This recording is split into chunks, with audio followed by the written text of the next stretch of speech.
Salut à toutes, salut à tous et bienvenue dans cette nouvelle vidéo sur la chaîne, c'est mon avis. J'ai passé quelques jours en compagnie du tout nouveau Redmi Note 11 Pro. C'est vraiment un smartphone très attendu parce que le Redmi Note 10 Pro l'année dernière en 2021 c'est très bien vendu, il continue de bien se vendre, c'était un très bon smartphone. Donc j'étais impatient de voir ce que donne la nouvelle version, le Redmi Note 11 en version Pro. Évidemment, avant de regarder cette vidéo, je vous conseille vivement d'aller voir la vidéo de déballage, car j'ai sans doute dit plein de choses à propos de ce téléphone que je ne vais pas répéter. Sinon, j'ai plein de trucs à vous dire maintenant que j'ai testé ce bien sympathique téléphone, mais on se retrouve tout de suite après le jingle.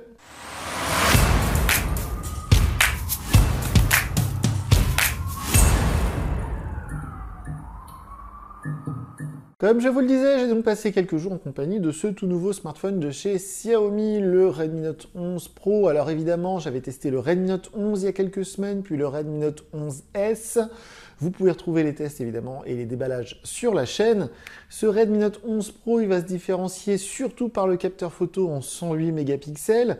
On a aussi la 5G, parce que là c'est la version 5G que j'ai testée. Il existe une version 4G un petit peu moins chère.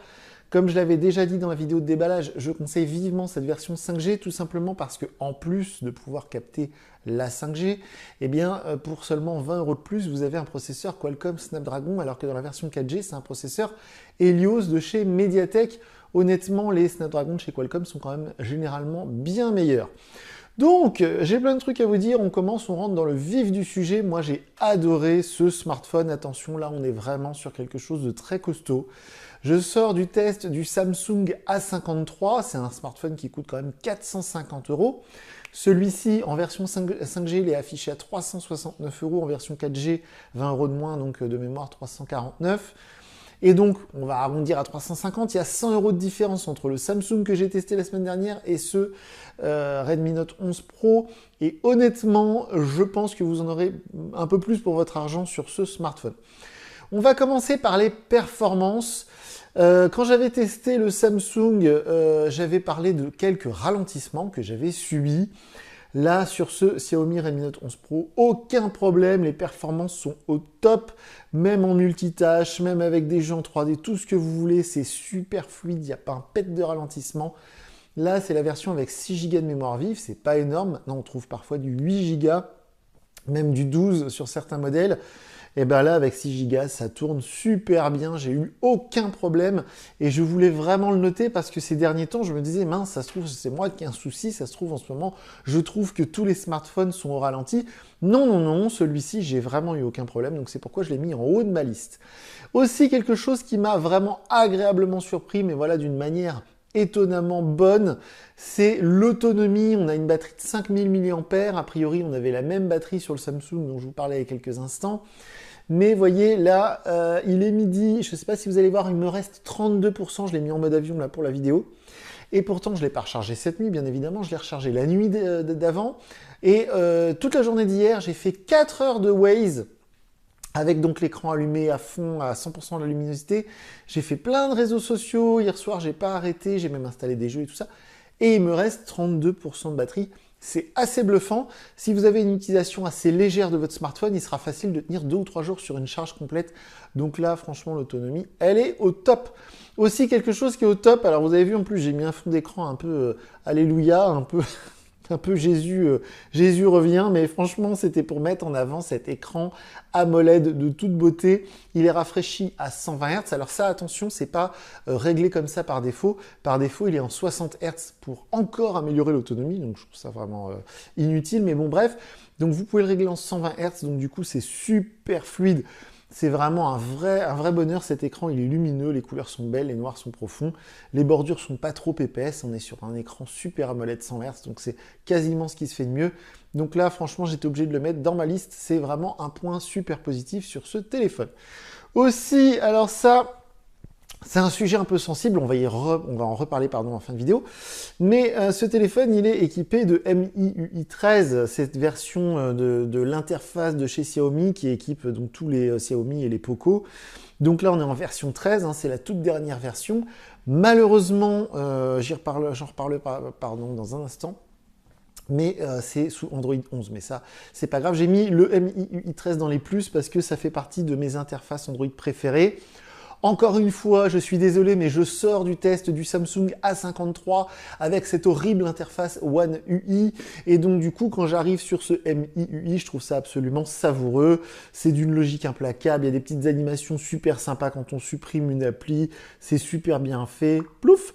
On peut désinstaller les applis, on peut faire plein de trucs. C'est super pratique parce que tout ce qu'on cherche, on le trouve à l'endroit où on le cherche. Enfin, moi, pour ma part, ce qui est totalement l'opposé quand je teste un Samsung. Bref, aussi, et là c'est quelque chose de vraiment important, c'est moins de l'ordre du détail, c'est vraiment de l'ordre du super important quand on achète un téléphone. Je suis sûr que si vous regardez cette vidéo parce que vous hésitez à acheter ce téléphone, vous attendez que je vous dise si les photos sont bonnes ou pas. Les photos, elles sont super bonnes. Comme d'habitude, sous la vidéo, je vous mets le lien vers ma galerie Google Photos, comme ça vous pourrez aller juger par vous-même. Les psychopathes du capteur photo qui vont nous parler de machin, de trucs hyper compliqués, peut-être qu'ils vont trouver meilleur un 64 mégapixels stabilisé optiquement, comme il y avait sur le Samsung A53 par exemple. Mais moi, honnêtement, pour le commun des mortels, pour quelqu'un comme moi qui prend des photos toutes bêtes, voilà, quand je me promène, je vois un beau ciel bleu, je vois un beau bâtiment, je prends en photo mon animal, je prends en photo des trucs que j'achète, des machins, des plats que je mange, etc. Ou ma tronche parfois, eh bien franchement, que ce soit le capteur selfie ou l'ensemble de capteurs, donc le capteur principal 108 mégapixels, le capteur ultra grand angle et le capteur qui permet de faire cet effet de flou en arrière-plan, tout marche très très bien, les photos sont magnifiques. Hier, il faisait un temps superbe, j'ai pris des photos, franchement, même moi, je m'étonnais de la beauté de mes photos après coup. Donc pour moi, c'est complètement validé. Ensuite, et j'ai encore plein de trucs à vous dire cool sur ce Redmi Note 11 Pro qui est franchement une très très bonne surprise, on va le dire. Eh bien, il y a aussi le double parleur, ça je vous en parle très souvent. On l'avait vu dans la vidéo de déballage, vous avez les petits trous au-dessus. Donc quand vous regardez une vidéo, quand vous regardez une série, quand vous jouez à un jeu, quand vous écoutez un podcast ou même en appel, le son va sortir aussi bien ici qu'en dessous. Donc vous avez une vraie stéréo, c'est super puissant, c'est super agréable. Donc ça c'est top. Et alors là, on va finir par les trucs, voilà, là quelque chose qui est vraiment un gros plus par rapport à la concurrence. Je vais arrêter de parler du Samsung, je vais parler de la concurrence en général dans ces tarifs-là, donc on va dire entre 300 et 400 euros. Là, on a la charge super rapide, on est à 67 watts. Hier, en 20 minutes, j'étais à peu près à 60% de batterie. Donc c'est vraiment très pratique. Quand vous oubliez de le charger la nuit, quand vous vous trompez, ou vous êtes parti de chez vous précipitamment, pardon, eh bien, vous rentrez chez vous, vous mettez 15 minutes de charge et vous reprenez 50%. C'est top, ça marche très bien, le téléphone ne chauffe pas, le chargeur, très important, le chargeur est fourni avec le téléphone, il est fourni dans la boîte. C'est un chargeur qui coûte cher, un chargeur 67 watts. Sur Amazon, c'est 30 ou 40 euros un chargeur comme ça. Donc franchement, c'est un vrai cadeau que nous fait Xiaomi. Par rapport encore une fois au Samsung que j'ai testé la semaine dernière où il n'y avait pas de chargeur fourni dans la boîte, pourtant le téléphone coûtait 100 euros plus cher. Et aussi il y a une coque, alors moi je ne mets jamais les coques, mais évidemment comme d'habitude, ça c'est une sorte de tradition chez les fabricants chinois, il y a une coque offerte, donc pour protéger ce beau bébé. Et enfin dans la liste des points positifs, je voudrais vous parler de la certification IP53. Alors c'est pas vraiment une étanchéité, on est d'accord, c'est plus une résistance à l'eau et à la poussière, en tout cas aux éclaboussures, mais très honnêtement pour avoir fait le test sur plein d'autres téléphones, quand il y a une certification IP53, en gros, vous pouvez le laisser tomber dans l'évier rapidement ou dans la baignoire, vous le ressortez, le téléphone, il n'a rien. Je précise aussi que l'écran, le magnifique écran AMOLED est protégé Gorilla Glass, donc normalement pas besoin de verre trempé, même si je sais que vous allez quand même en mettre un, mais c'est plutôt résistant aux rayures parce qu'il y a un traitement chimique de chez Gorilla Glass. Et évidemment, je ne l'ai pas cité, mais comme sur tous les écrans AMOLED de chez Xiaomi, il y a la possibilité du Always On Display, c'est une fonctionnalité que je trouve très pratique avec les informations qui restent affichées à l'écran. Et enfin, parce qu'après j'arrête pour les points positifs, évidemment, ce téléphone, je trouve qu'il a un très bon tarif compte tenu oui, de la fiche technique, mais ça, on va y revenir dans le résumé, dans la conclusion.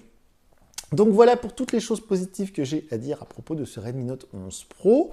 Et évidemment, j'ai quelques trucs quand même à lui reprocher. Donc là, on va passer du côté obscur. Je ne vous ai pas encore parlé du design, du format, du poids. Alors, on va être très honnête, j'avais adoré le Poco X4 Pro. Il y a quelques semaines. Franchement, pour l'instant, dans cette année 2022, c'est mon coup de cœur, le Poco X4 Pro. J'ai pas eu d'autres smartphones qui m'aient autant satisfait, toujours encore une fois, compte tenu du prix. Ça, c'est très important. Parce que le Poco X4 Pro, c'est le clone de ce Redmi Note 11 Pro. C'est les mêmes smartphones quasiment, à quelques détails près. Sauf que le Xiaomi, il est un petit peu plus cher. On est à 50 euros de plus en gros. Donc, je continue de préférer le Poco. Et aussi évidemment au niveau du design, parce que je sais que c'est un peu comme les voitures, hein, on vous fait de la pub à la télé ou sur les affiches avec des voitures jaunes, vertes, oranges, bleues, et puis quand on va au concessionnaire, on la prend grise, blanche ou noire. Hein. Bon, c'est un peu pareil avec les téléphones malheureusement, c'est-à-dire que ce Redmi Note 11 Pro, j'ai été chez Darty, je le voulais tout de suite maintenant, il n'y avait que du gris. Pour le bleu ou le blanc, il fallait attendre plusieurs jours. Et je sais d'ores et déjà qu'il va se vendre majoritairement en gris. C'est un peu triste, c'est pas très spectaculaire. Alors certains veulent la discrétion, là vous l'aurez, hein, franchement, c'est super discret.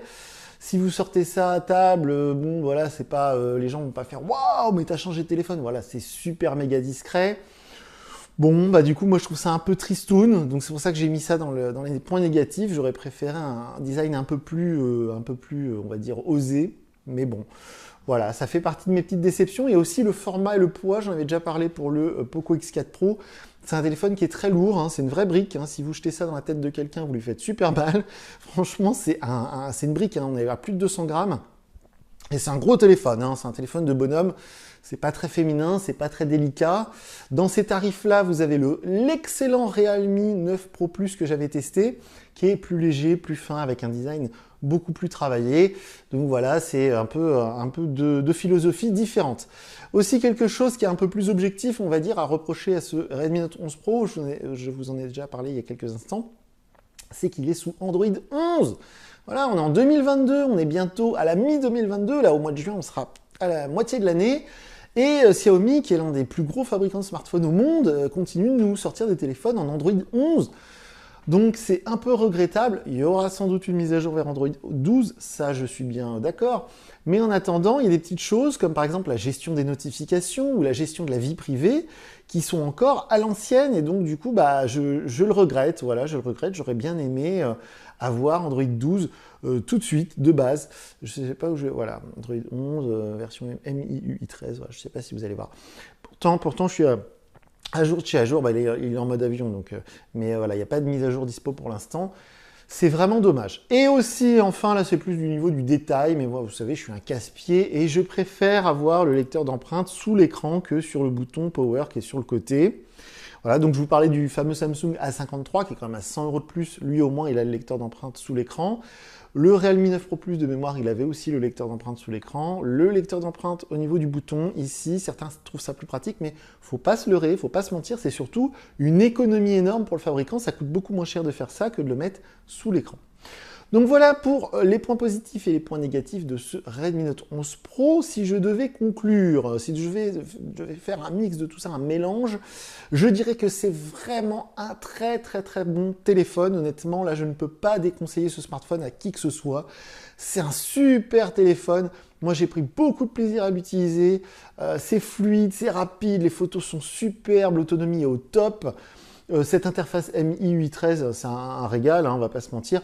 C'est vraiment un très bon téléphone. Si je devais lui donner une note sur 10, on serait facilement à 9,5, compte tenu de son prix encore une fois, et en plus en version 5G. Moi avec Free, j'ai la 5G partout, les débits sont excellents. Donc je conseille vivement ce Redmi Note 11 Pro. Encore une fois, dans ces tarifs-là, vous avez d'autres choix, d'autres alternatives. L'excellent Realme 9 Pro Plus, j'y avais donné la même note d'ailleurs, 9,5 sur 10. Et le cousin de chez Poco, parce que celles et ceux qui ne le savent pas, évidemment, Poco et Xiaomi, c'est la même maison. Donc le Poco X4 Pro, qui est le clone de ce Redmi Note 11 Pro, je préfère un tout petit peu le Poco parce qu'il est un petit peu moins cher et parce que le design est quand même un peu plus sympa.